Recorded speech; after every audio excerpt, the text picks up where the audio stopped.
Nah, pada waktu kontak batin inilah roh itu masuk dalam dirinya, terjadilah namanya transfer spirit, transfer karakter. Nah, kalau dukunnya dukun cabul, maka pasiennya akan cabul.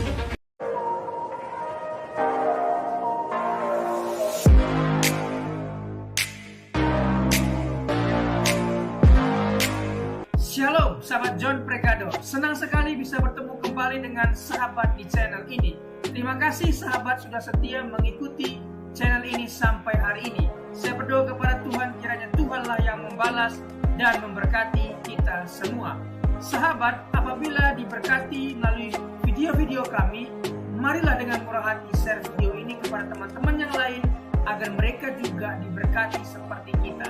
Hari ini kita akan dilayani oleh hambanya, oleh anaknya yang luar biasa, pasti akan memberkati kita.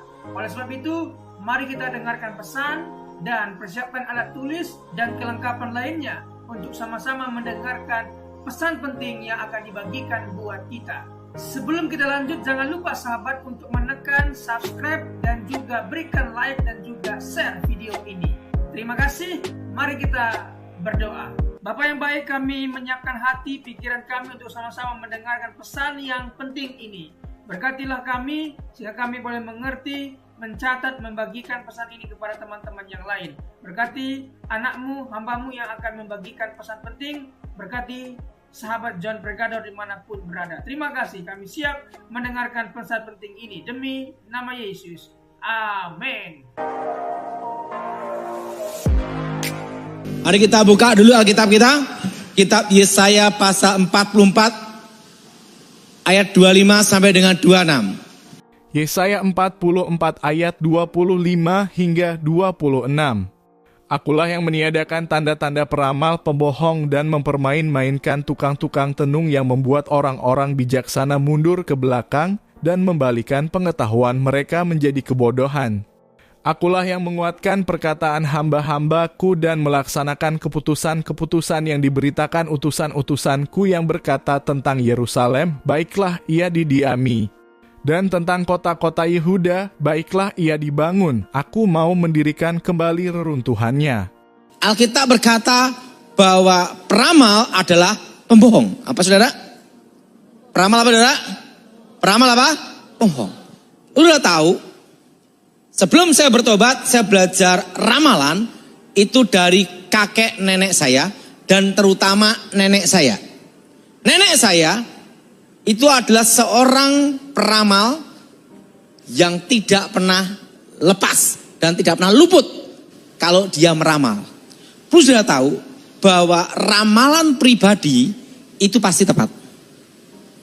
Tapi ramalan untuk negara atau dunia atau kampung pasti gagal. Nah, kenapa? Waktu itu nenek saya itu megang kartu. Kalau dia sudah megang kartu, apapun kata dia, pasiennya datang, langsung kartu dibuka, pasti terjadi. Nah, dan tepat semua. Suatu kali saya tanya sama nenek saya, nenek, apakah betul nenek tahu masa akan datang? Nenek saya ngomong gini, yang percaya itu, sing percaya, wis sing edan. Loh, kok gitu? Apapun yang aku katakan, pasti jadi. Karena ada sugesti. Arti sugesti, suatu kepercayaan yang belum tentu benar. Dan roh, setan yang ada dalam diri saya, namanya selendang sukesi. Dialah yang akan mengerjakan semuanya supaya ramalan itu terjadi. Ingat, setan tidak tahu masa akan datang. Tetapi bisa merekayasa supaya itu terjadi. Jelas? Jelas? Supaya apa, saudara? Supaya apa? Supaya terjadi. Setan tidak tahu masa akan datang, tapi bisa merekayasa supaya terjadi. Nah, contoh saya minta ini, Pak sini. Ini. Di dalam ramalan atau orang main tukang ramal, itu ada satu teknik yang namanya kontak batin. Sudah tahu bahwa setan tidak tahu hati dan pikiran saudara. Tapi bisa tahu namanya masa lalu. Nah, ini misalnya namanya Bejo. Pak Dukun. Langsung saya ngomong ini. Bejo, kamu sekarang baru susah. Diuber-uber utang sama bank, kondisi bangkrut. Dan saat ini kamu mau jual celana kamu. Kok tahu Mbak Dukun? Seorang dukun, seorang tukang ramal pasti gunakan cara ini. Untuk meyakinkan pasiennya bahwa di depan dia adalah tukang ramal yang sakti. Apa saudara? Nah, manusia terdiri dari tubuh, jiwa, dan roh. Pada waktu dia datang ke saya, artinya dia menyerahkan nasib takdirnya ke dia, ke saya, nasibnya ke saya. Secara alam roh langsung telanjang. Roh saya namanya kontak batin bisa nanyain dia maunya dia apa. Nah pada waktu kontak batin inilah roh itu masuk dalam dirinya, terjadilah namanya transfer spirit, transfer karakter. Nah kalau dukunnya dukun cabul, maka pasien yang akan cabul. Jelas? Nah kalau dukunnya males, pasiennya akan males. Kalau dukunnya rumah tangganya hancur, ini juga hancur. Ini namanya kontak batin, transfer spirit. Nah setelah itu tukang ramal pasti ngomong gini, Bejo, nanti 7 tahun lagi, kamu akan buka toko emas. Dan kamu punya harta nanti 3 rumah. Masa Mbak Dukun? Sekalipun dia tidak percaya, waktu dia datang berarti menyerahkan nasibnya kepada saya. Jelas? Dan tepat 7 tahun. Wah, terjadi Dukun. Terjadi. Dan apa yang terjadi? Setelah terjadi, kutukan berjalan. Apa arti kutukan? Kata-kata mengikat yang menyebabkan penderitaan, kesengsaraan, kehancuran, malapetaka, kematian abadi. Nanti sakit-sakitan, rumah tangga hancur, bangkrut, habis lagi. Setan tidak pernah memberi manusia itu gratis. Dan tidak ada tujuan untuk menolong manusia. Jelas? Jadi ramalan yang bicara pribadi pasti tepat. Supaya kutukan itu terjadi. Jelas? Jelas? Tapi kalau ramalan yang bicara negara atau dunia pasti gagal. Ingat saudara, ramalan yang bicara negara atau dunia atau kampung aja pasti gagal. Kenapa? Karena tidak semua manusia yang ada di negara itu menyerahkan nasibnya, hidupnya kepada setan. Ingat, bumi dan isinya ini masih dalam kendali Tuhan dan semua masih ada kontrolnya, kendalinya Tuhan. Jelas? Jelas? Contohnya, ramalan tahun 2000 jam 00 akan terjadi malapetaka di dunia. Komputer seluruh dunia. Terjadi enggak milenium? Tidak terjadi. Kenapa? Karena tidak semua menyerahkan dirinya. Jelas? Jelas? Karena masih ada dalam kendali Tuhan. Jelas? Nah, ramalan pribadi pasti tepat. Supaya roh itu, kutuk itu mengikat hidupnya dan menghancurkan hidupnya. Ingat, setan bisa merekayasa supaya itu terjadi. Tapi ingat individu. Paham di sini? Paham? Jelas? Jadi ingat, pribadi tepat. Nah, ramalan misalnya Noto Negoro, No Soekarno, To Soeharto, keliru 1, Habibie, betul? Betul? Gus Dur, Megawati, SBY, gagal semua. Kenapa? Karena ingat, negara siapapun presidennya itu dipilih Tuhan. Setan tidak punya kendali di situ. Jelas? Jelas? Jelas? Kalau hidup, nasib dan takdir manusia terletak di telapak tangan, karena ada ramalan tangan. Berarti ingat, kalau tangannya kebakar gosong, apa masa depannya hilang? Betul? Jelas?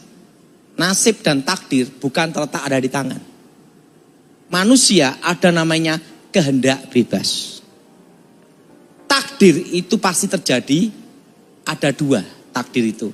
Manusia lahir dan manusia mati, itu takdir. Tidak bisa dirubah, betul? Betul? Yesus aja lahir mati dan bangkit, betul? Manusia lahir dan pasti apa? Kecuali diangkat hidup-hidup sama Tuhan. Kayak Henoh sama Elia. Tapi takdir, manusia lahir, manusia mati. Ini pun juga nanti bakal mati juga. Betul? Oh enggak Pak, semua dengan hidup, puji Tuhan. Tapi pasti mati juga. Kita semua itu lahir dan apa? Mati. Nah, kalau hidup dan nasib manusia tergantung ramalan bintang, bulan, dan tahun atau sio.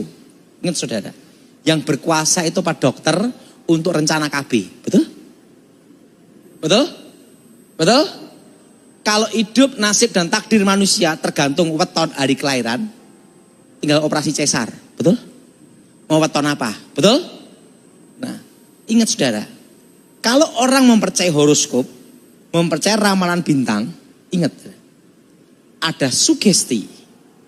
Ingat sugesti, suatu kepercayaan tidak benar, dan dia mempercayainya, setan itu bisa melakukannya. Supaya apa? Supaya kutuk itu mengikat hidupnya.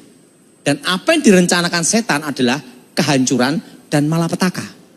Setan tidak ada rencana untuk menolong manusia. Kenapa? Karena setan tahu tidak diampuni. Untuk apa menolong manusia? Jadi saudara tahu, cut di sini harus jelas. Cut di sini harus jelas. Setan tidak tahu masa depan. Tetapi ingat, bisa merekayasa supaya terjadi. Jelas? Jelas? Jadi ramalan bintang, horoskop, ingat saudara, pribadi kan? Betul? Nah, walaupun baca aja dan meyakini, mempercayai, setan itu ada di mana-mana. Dialah yang akan mengerjakan semuanya. Supaya kutukan itu mengikat dalam hidupnya. Jadi sebagai kita orang Kristen percaya Tuhan, tidak boleh percaya horoskop, ramalan bintang, sio. Tidak boleh percaya. Kenapa? Karena kita tahu, setan tidak tahu masa depan.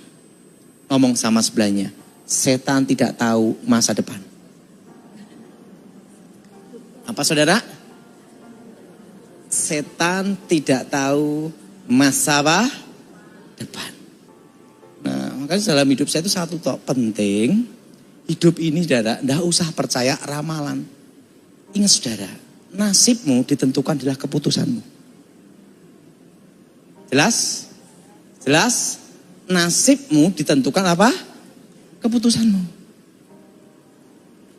Jadi ramalan bintang, horoskop itu tidak benar. Ingat, setan bisa merekayasa supaya terjadi. Oke? Jelas? Jelas di sini? Nah, kayak ramalan tangan, ramalan hari kelahiran. Ingat, kalau hari kelahiran menentukan nasib takdir seseorang, yang berkuasa operasi cesar, betul? Betul? Atau program KB, betul? Betul? Nasib dan takdir kita, nasib tergantung keputusanmu, sedangkan takdir lahir dan mati.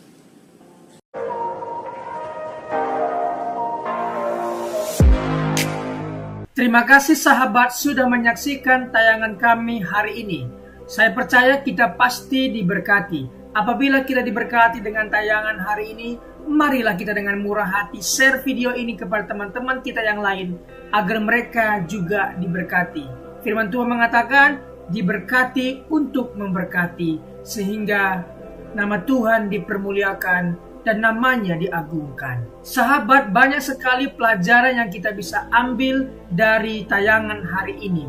Marilah catat poin-poin yang telah disampaikan, kita simpan dalam hati dan kita aplikasikan dalam kehidupan sehari-hari. Setiap kita pasti akan bertemu di yang namanya masalah. Kita tidak perlu undang masalah, tetapi dia sendiri akan menghampiri kita dengan maksud menguji iman kita, apakah kita tahan uji dan tetap mengandalkan Tuhan atau tidak. Tetapi apabila kita menang atas masalah itu, maka kita juga akan mendapat ujian dari Sang Pencipta. Karena kita tahan uji dan terus mengandalkan Tuhan, tidak hanya dapat pujian, dapat mahkota juga. Mahkota abadi karena kita setia dan tetap kuat dalam Tuhan.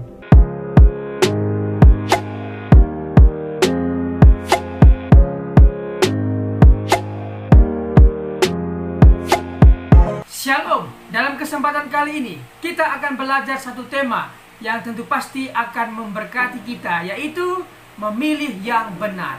Orang percaya pasti memilih yang benar, memilih kegiatan pekerjaan yang benar yang menguntungkan dirinya di masa depan. Apabila hari libur, apakah yang akan kita lakukan? Apakah kita bermain game sepanjang hari dan membuka aplikasi main game sepanjang hari? Apakah itu yang akan kita lakukan? Orang percaya pasti menggunakan waktu yang sangat bijak, bisa belajar, bisa beristirahat, dan juga bisa membantu orang tua. Jadi sekali lagi, orang percaya pasti menggunakan waktu sebaik-baiknya. Dia belajar, dia juga beristirahat, dan dia juga membantu orang tua, membantu orang-orang di sekitarnya. Sekali lagi, orang percaya pasti memilih yang benar. Ingat, 3B. Yang pertama adalah belajar, bekerja, dan beribadah. Ingat hal ini, ingatlah selalu belajar, ingatlah selalu bekerja, dan beribadah kepada Tuhan kita, Yesus Kristus. Sekali lagi kita akan belajar tentang tema memilih yang benar. Kita belajar dari tokoh satu Perjanjian Lama, satunya Perjanjian Baru. Kita mulai saja belajar dari tokoh Perjanjian Lama, yaitu Nuh. Kita akan belajar dari seorang tokoh yang bernama Nuh. Hal-hal apa yang akan kita pelajari? Mari kita dalami. Kejadian 6-10. Tetapi kita fokus di Kejadian 6 ayat 5-8. Mari kita baca firman Tuhan. Ketika dilihat Tuhan bahwa kejahatan manusia besar di bumi dan bahwa segala kecenderungan hatinya selalu membuahkan kejahatan semata-mata, maka menyesallah Tuhan bahwa ia telah menjadikan manusia di bumi dan hal itu memilukan hatinya. Berfirmanlah Tuhan, aku akan menghapuskan manusia yang telah kuciptakan itu dari muka bumi, baik manusia maupun hewan dan binatang-binatang melata dan burung-burung di udara, sebab aku menyesal bahwa aku telah menjadikan mereka. Tetapi Nuh mendapat kasih karunia di mata Tuhan. Mari kita pelan-pelan mempelajari ayat ini. Pertama, ketika dilihat Tuhan dari sorga, Tuhan melihat ke bumi dan dia melihat dan mendapati kejahatan manusia besar di bumi dan bahwa segala kecenderungan hati manusia selalu membuahkan kejahatan semata-mata. Di sini kita tahu bahwa alasan Tuhan marah itu karena ulah manusia. Kita lihat ulah manusia ini mengakibatkan hal apa saja. Pertama, Tuhan menyesal ya karena ulah manusia itu, sehingga lingkungan sekitar, yaitu hewan, binatang-binatang juga mendapat hukuman dari Tuhan. Jadi dari ayat ini kita bisa tahu bahwa Tuhan menyesal karena ulah manusia, dan dampak dari itu hewan-hewan pun mendapat resiko, mendapat konsekuensinya dari perbuatan manusia. Ketika kita membuang sampah sembarangan, apa yang terjadi? Tentunya pencemaran air. Binatang yang hidup di air tercemar dan hewan-hewan atau binatang yang hidup di air bisa mati karena ulah manusia membuang sampah sembarangan. Jadi marilah kita menjaga lingkungan kita sebaik-baik mungkin. Baca ayat 7 ya. Berfirmanlah Tuhan, aku akan menghapuskan manusia yang telah kuciptakan itu dari muka bumi, baik manusia maupun hewan, dan binatang-binatang melata, dan burung-burung di udara, sebab aku menyesal bahwa aku telah menjadikan mereka. Tuhan menyesal karena manusia, karena itu hewan pun kena dampaknya. Tetapi Nuh mendapat kasih karunia. Mengapa Nuh mendapat kasih karunia? Mari kita dalami. Siapa Nuh? Nuh adalah orang yang benar di mata Tuhan. Ingat, orang benar belum tentu benar di mata Tuhan. Tetapi orang yang dibenarkan Tuhan, yang sudah diampuni Tuhan, dimaafkan Tuhan, dihapuskan Tuhan dosanya, dibenarkan oleh Tuhan karena dia percaya, dan saya percaya kepada Tuhan dan kemudian saya dibenarkan, maka orang benar ini mestinya melakukan hal-hal yang benar yang menyenangkan hati Tuhan. Seperti Nuh. Nuh benar di mata Tuhan dan dia mendapat kasih karunia dan dia dibebaskan dari malapetaka kedahsyatan air bah. Oke, kita belajar lebih dalam lagi. Tidak mau terpengaruh oleh pikiran, perkataan, dan perbuatannya. Artinya Nuh tidak mau terpengaruh pikirannya dengan pikiran-pikiran dunia, perkataan-perkataan dunia, perbuatan-perbuatan dunia yang tidak memberikan contoh. Dia tidak mau mencemari pikirannya, perkataannya, dan perbuatannya. Kita tahu bahwa sebuah kapal tidak akan tenggelam dengan air yang di sekitarnya. Akan tetapi kapal itu akan tenggelam apabila air yang di sekitarnya sudah masuk ke dalam. Artinya kita tidak akan bisa terpengaruh apabila kita tidak mengizinkan perkataan-perkataan orang masuk ke dalam pikiran kita. Jadi pikiran kita ini adalah sebuah aset, sebuah properti yang sangat berharga. Jangan kita mau dikotori, dirusak properti kita oleh perkataan-perkataan orang. Jangan sekali-kali mengizinkan hal itu masuk ke alam pikiran kita. Tetapi mari kita pikirkan yang ada di atas, yang di sorga, yang indah, yang mulia. Itulah yang dilakukan oleh Nuh, sehingga Nuh berkenan di mata Tuhan. Senantiasa hidup bergaul dan beriman kepada Allah. Orang yang sudah dibenarkan oleh Tuhan, maka senantiasa dia bergaul dan beriman kepada Tuhan. Apa yang dia lakukan, yang ada di Alkitab yang benar, perkara-perkara yang baik, itulah yang kita lakukan. Memang dalam Alkitab banyak sekali peristiwa, banyak sekali kejadian dituliskan untuk satu hal, informasi, satu hal lagi, pengajaran. Jangan kita menjadikan informasi itu dari pengajaran, tetapi carilah pengajaran yang menguatkan kita. Oke? Yang berikutnya, menjadi berkat dan contoh bagi keluarganya dalam ketaatan, kesalehan, iman, dan perbuatan baiknya. Nuh menjadi berkat dan contoh bagi keluarganya dalam ketaatan, kesalehan, iman, dan perbuatan baiknya. Jadi seorang bapa, seorang kepala rumah tangga harus mengikuti teladan yang diberikan Nuh kepada anak-anaknya, menantunya, bahkan istrinya.